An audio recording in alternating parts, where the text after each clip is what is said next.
Good evening. This is CTV News for Tuesday, December 18th. I'm Patricia Vallone. Thank you for joining us. Well, a mentor program transforms the lives of more than 100 students at a local elementary school in Landover Hills.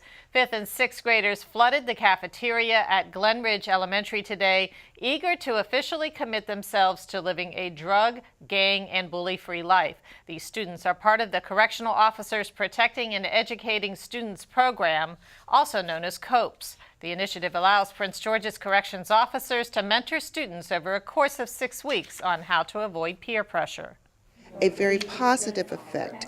Our suspension rate is lower, and also our classroom discipline rate is lower as well, because not only is the impact during the time that the officers are there, but there is an effect afterwards also. And we are trying to help our students to develop those lifelong skills, not just to be college and career ready, but also those affective skills that will help them be successful. And this program certainly does that.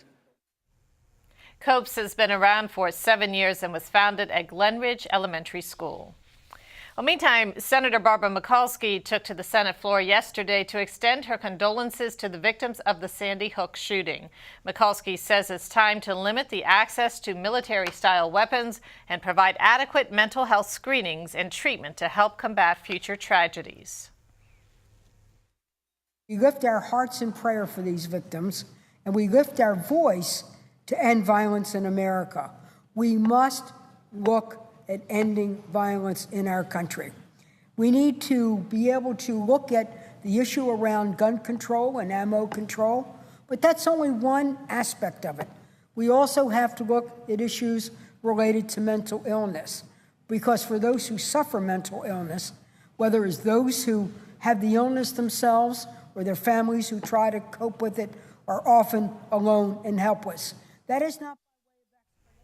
Governor Martin OMalley told reporters this morning that he is considering introducing a gun control package in the upcoming legislative session. Well, are you worried after the Connecticut shootings? Need advice and counseling? If so, Prince George's officials are encouraging you to take advantage of Maryland's 211 service. Dialing 211 will directly connect you with mental health services that can help you through these challenging times. The line is staffed 24/7 and operators are available in more than 200 languages. Well, Maryland State Police have identified the 2 victims killed in a fiery car crash in Beltsville.